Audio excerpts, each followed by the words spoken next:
चलिए चलिए, सुंदरबन जंगल, पहाड़ी इलाका, ऊंचा झरना, पंछी मार्केट, रेलवे स्टेशन और फलों का बगीचा। आइए आइए। कालू भैया, मुझे मेरी माँ के पास पहाड़ों वाले जंगल जाना है। हाँ हाँ, चलो चलो। हाँ, पर किराया कितना? पहाड़ों वाला जंगल तो बहुत दूर है, वहाँ जाने के लिए तो 50 रुपए लगेंगे रानो बहन। मैं तो 40 रुपए ही दूंगी कालू भैया।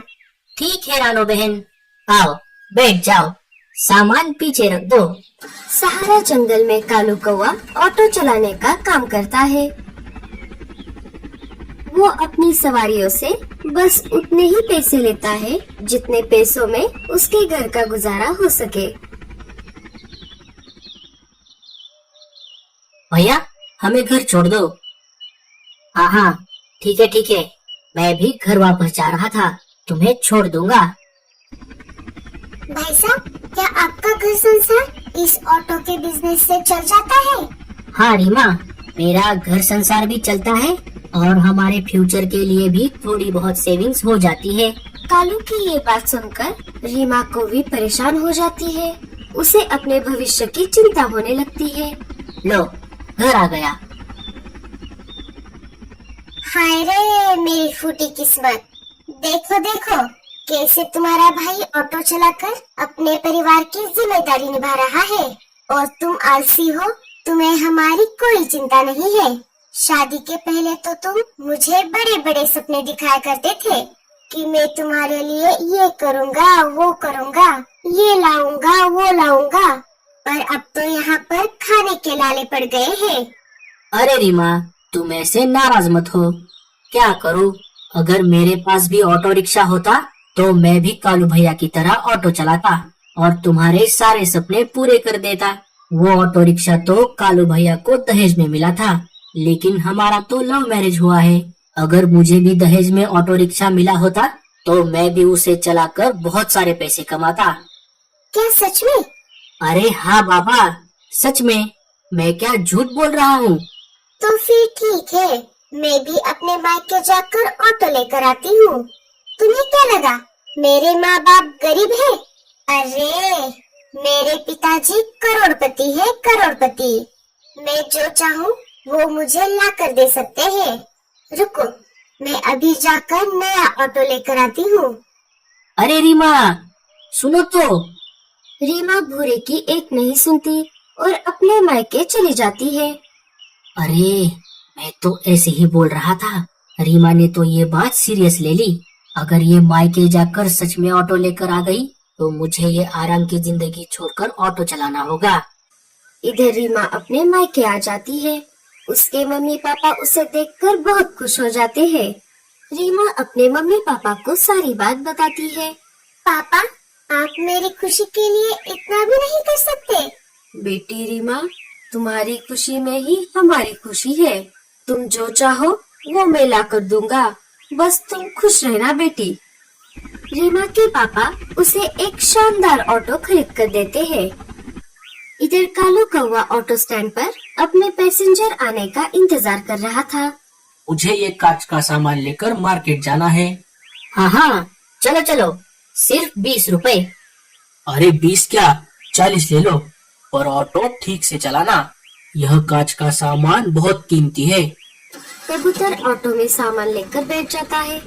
कालू ऑटो स्टार्ट कर देता है और मार्केट की तरफ चल पड़ता है। अरे कालू, तुम्हारा ऑटो तो वाइब्रेट कर रहा है, एक बार अपने ऑटो की सर्विस करा लेना।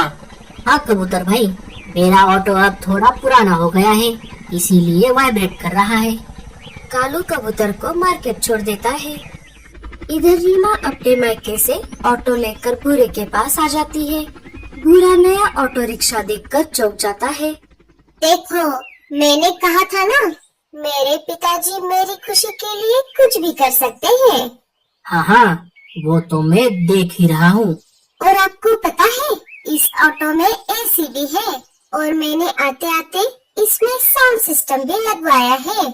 चलिए, अब ज्यादा समय ना गवाते हुए हम हमारा ऑटो रिक्शा का धंधा शुरू कर देते हैं। चलो कालू, मुझे मार्केट छोड़ दो। कबूतर अपना सामान ऑटो में रखने ही वाला था, तभी भूरा और रीमा अपना नया ऑटो लेकर वहाँ पर आ जाते हैं। अरे भूरे, क्या ये नया ऑटो तुम्हारा है?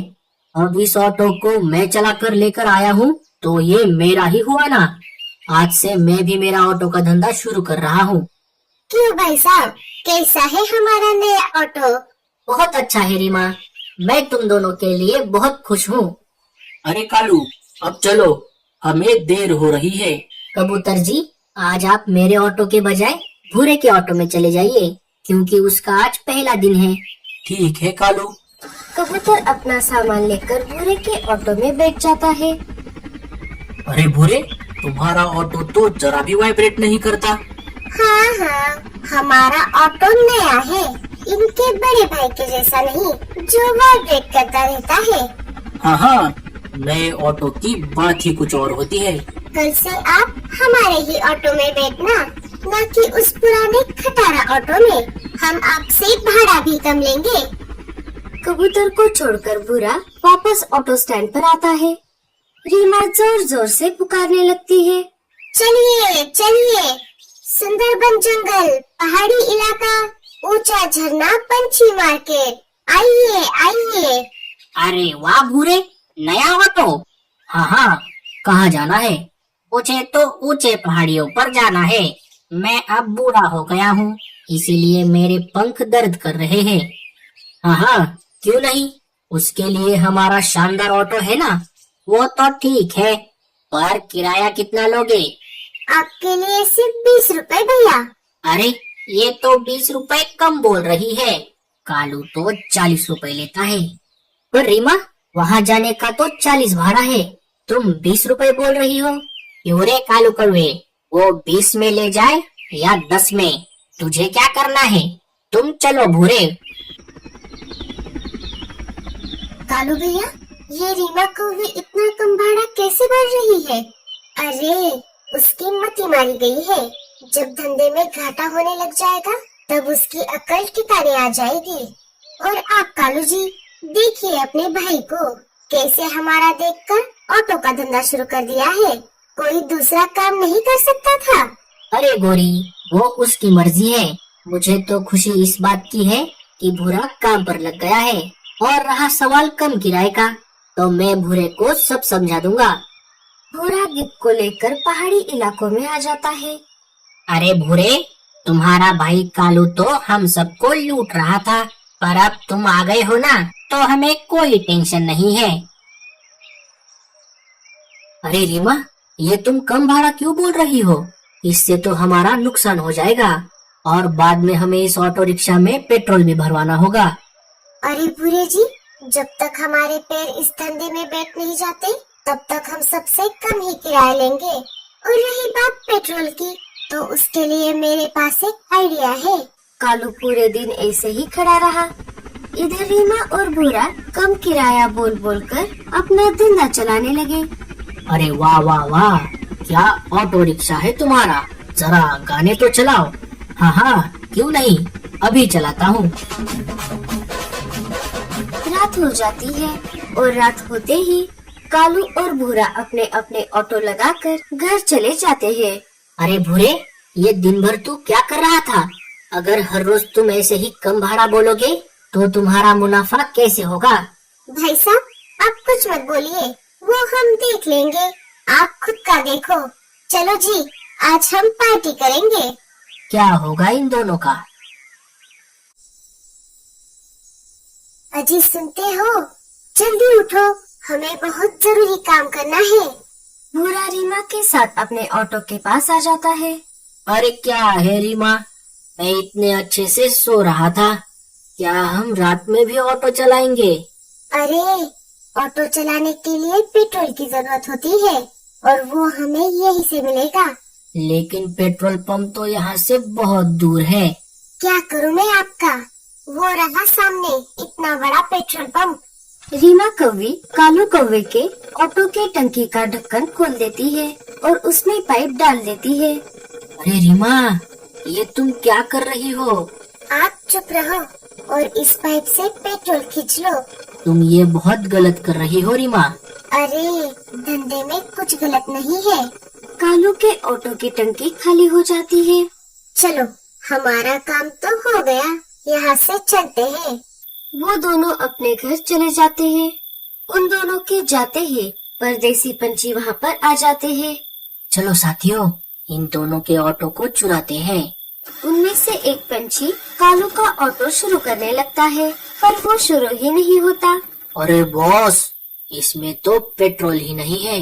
अरे जाने दो, उस खटारा ऑटो को छोड़ दो, हम इस नए ऑटो को चुराएंगे। परदेसी पंछी भूरे का ऑटो चुरा कर वहाँ से चले जाते हैं। अरे ये क्या, इतनी रात गए ऑटो की आवाज कैसे आ रही है? सारे बाहर आकर देखते हैं। रीमा अपने ऑटो को जाते हुए देख शॉक हो जाती है और बेहोश होकर वहीं पर गिर जाती है। सारे उसके पास आ जाते हैं। रीमा, रीमा, ये तुम्हें क्या हो गया? उठ जाओ रीमा, उठ जाओ। अरे भूरे, रीमा को ऑटो में डाल दो, हम उसे लेकर डॉक्टर उल्लू के पास जाते हैं। नहीं कालू भैया, ऑटो में नहीं, ऑटो स्टार्ट नहीं होगा। मैं जाकर एम्बुलेंस लेकर आता हूँ। भूरा वहाँ से एम्बुलेंस लाने चला जाता है। इधर कालू कौवा ऑटो स्टार्ट करने की बहुत कोशिश करता है, मगर ऑटो स्टार्ट नहीं होता। अरे ये ऑटो स्टार्ट क्यों नहीं हो रहा? अरे ये क्या, इसमें तो पेट्रोल ही नहीं है। मैंने आते आते तो टंकी को फुल कर दिया था। भूरा एम्बुलेंस लेकर आ जाता है। सारे मिलकर रीमा को लेकर डॉक्टर उल्लू के पास आ जाते हैं। डॉक्टर रीमा की जांच करते हैं। रीमा तो पेट से है बुरे, अचानक शॉक लगने की वजह से ये बेहोश हो गई है। मैं रीमा और अंडे में से सिर्फ एक को बचा सकता हूँ। तुमने आने में देर कर दी, अगर थोड़ा जल्दी लेकर आते तो मैं दोनों को बचा पाता। नहीं डॉक्टर साहब, आप ऐसा मत कहिए, आप जरा कोशिश करके देखिए। ठीक है, आप सब बाहर जाइए। कालू और भूरा बाहर आ जाते हैं। थोड़ी देर बाद रीमा एक अंडा दे देती है। भूरा उसे देखकर खुश हो जाता है। भाई साहब, मुझे माफ कर दीजिए, लालच में आकर मैंने आपके ऑटो से पेट्रोल चुराया और ऊपर वाले ने मुझे इतना बड़ा सबक सिखाया। कोई बात नहीं रीमा, तुम्हें अपने किए पर पछतावा हुआ, यही तुम्हारा प्रायश्चित है।